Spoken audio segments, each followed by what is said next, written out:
Magandang umaga po, ako po si Father J-Boy at tayo na po at magkapet pandasal.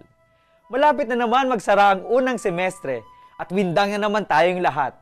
Maraming mga estudyante ang kulang sa tulog dahil tinatapos ang huling requirements sa klase.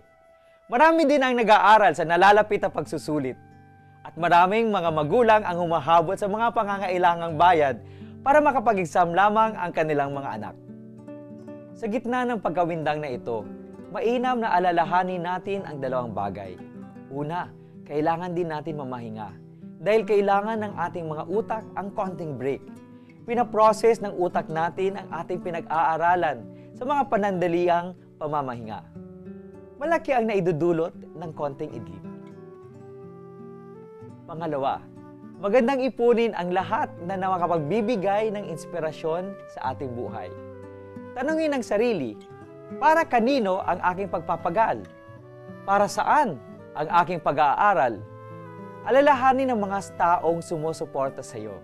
Nakapagbibigay ito ng lakas ang mga alalahaning ito at lalo tayong naiengganyong magsikap sa ating buhay.